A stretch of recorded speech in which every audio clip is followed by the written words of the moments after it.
All right, let's dive right into step 2 of Dr. Berg's Guide to a Healthy Keto Lifestyle and Intermittent Fasting.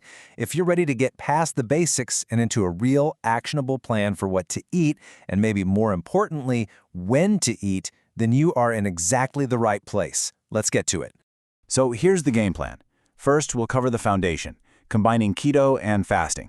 Then we'll get into why timing is absolutely everything. After that, we're going to build the perfect keto plate, piece by piece. We'll also tackle some common issues, like cravings. And finally, we'll talk about the ultimate goal, which is a pretty cool state of metabolic freedom. So what's the big idea here? Well, it's actually pretty simple, but really, really powerful.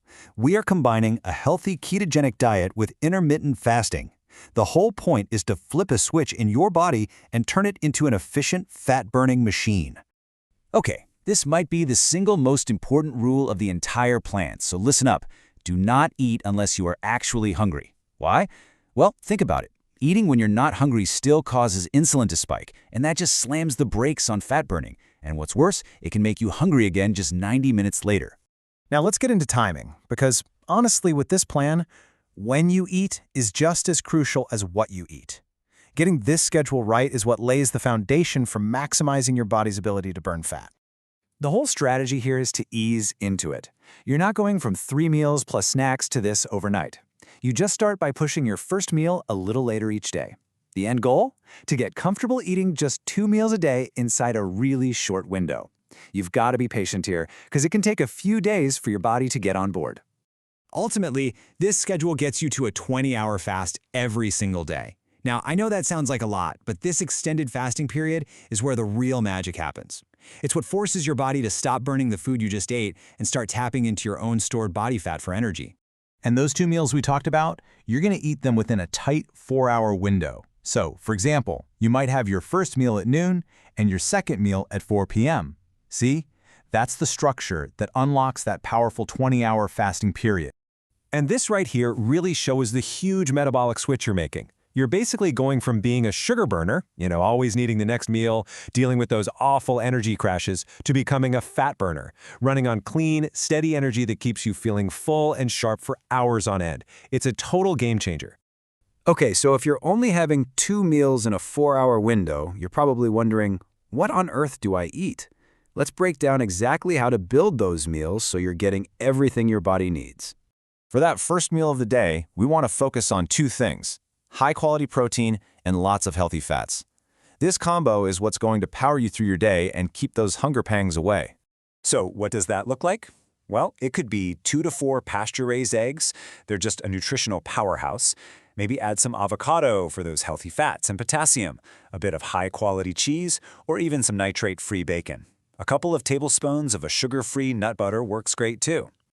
All right, now for your second and final meal of the day. You'll start with a moderate amount of protein, say 3 to 6 ounces of fish, beef, or lamb. Then, and this is so important, you're going to pair it with a huge amount of vegetables, plus another helping of healthy fats from things like olives, nuts, or a really good vinaigrette. And just so we're clear on the amount of vegetables Dr. Berg is talking about here, we mean a massive salad. We're talking 7, even 10 cups. This is not just a little side dish, folks. It's the main way you're going to get all the vital potassium and other nutrients your body is craving on this plan. So the most important thing to remember for this second meal is that healthy fat is your best friend. You have to add enough of it, from olive oil, avocado, whatever, to feel totally satisfied. This is the secret weapon that stops those evening snack cravings in their tracks and helps you sail through your fast until the next day. Of course, as your body is adjusting to this whole new way of doing things, you might hit a few bumps in the road. But don't you worry, for every common problem, there's a simple fix. Let's walk through a few of them. So let's say you've finished your last meal, you're a few hours in, and that urge to snack just hits you like a ton of bricks. What is your body actually trying to tell you? This is such a crucial point. Nighttime cravings are not a failure of your willpower. It's a biological signal, plain and simple. It's your body telling you that you didn't get enough healthy fat or enough veggies in your meals. So the answer isn't to just fight it. It's to adjust your meals the next day to be more filling. Okay, but what about the big one? What about those really intense cravings for bread or pasta or something sweet that feel like they can totally derail your progress, especially at the beginning? Well, here's the thing. A lot of the times, those specific cravings aren't just in your head. They can actually be a sign that you're deficient in certain nutrients. Your body might be screaming for B vitamins, which something like nutritional yeast can really help with. Or it could be low on electrolytes and salt. You fix the deficiency, and poof, a lot of times the craving just disappears. But wait a minute. What if you're eating those 7 to 10 cups of greens like you're supposed to, but you end up feeling bloated and just uncomfortable? Does that mean veggies are bad for you? No, not at all. This is actually super common, and it's usually just a sign that the good bacteria in your gut aren't used to that much fiber yet. The solution is really simple. Don't force it. Just back off to an amount that feels good, and then slowly increase it over a few days or weeks. Let your gut catch up. So after you've got the plan down and you've navigated those first few challenges, how do you know you've actually reached the goal? Well, you'll know because you'll hit this incredible metabolic state where your body is fully fat adapted. Dr. Berg calls this hardcore ketosis, and this is the end game. It's a state where your body gets so good at burning its own fat for fuel that hunger and cravings pretty much vanish.